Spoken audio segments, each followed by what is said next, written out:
In today's video, I want to talk a little bit about how a controller will render a template through a view.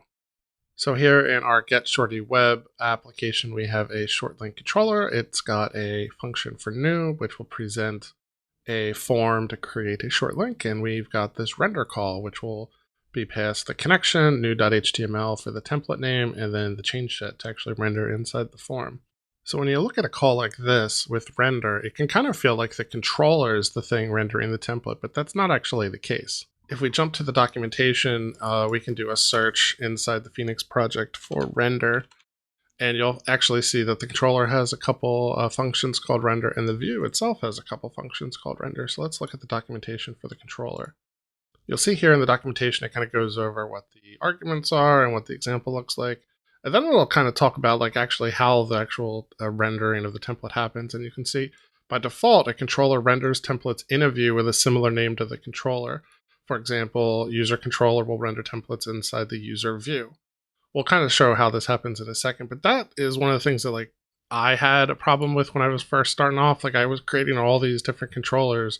I kind of like looking really quickly, like for each controller you create, you have to create this short link view. And by default, a lot of controllers will feel really empty, and it'll kind of ask yourself like, well, why am I creating all these views? I don't really understand how this is like connected, because like when I come in here and I look at render, I don't see the view.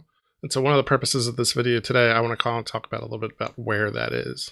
So here in the Phoenix project, we're going to browse the source for controller.ex, and specifically we're going to search for Phoenix view just to kind of see what's going on there. If we search a couple places, you'll see that there is a method called viewModule, which will load con.private.phoenixView.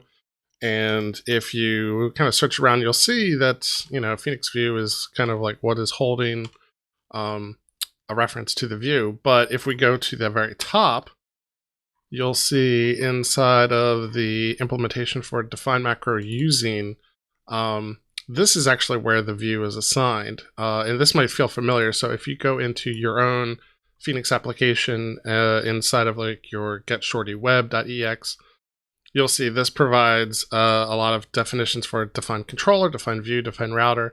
So these are the common things that are going to be imported in every controller that you make that will use getShortyWeb controller.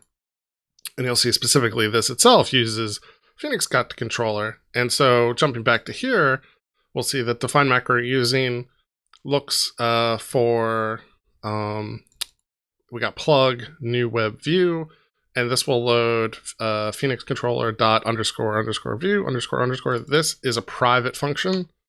So if we search for that, we'll see this at the bottom, and you can see this is actually where the naming happens. So we've got the controller module. It unsuffixes the controller part, and then it uses that to append the view, turns it into an atom, and then that's the name of the view. And so that's basically how, by default, out of the box, we can kind of convert short link controller into short link view. And so the default use will use Phoenix controller, which will then assign a default view. It'll also define a default layout. You can see that happening in here as well. So we've got put layout, put new layout, and that'll put in a very similar kind of naming system. But that's how a controller kind of gets to know its default view based off of the naming system. And then render itself will render this template through the view. And that's really important. It's definitely something that is very easy to miss as you're learning Phoenix and trying to appreciate what's going on. But as your project becomes more complex, you'll definitely appreciate the separation.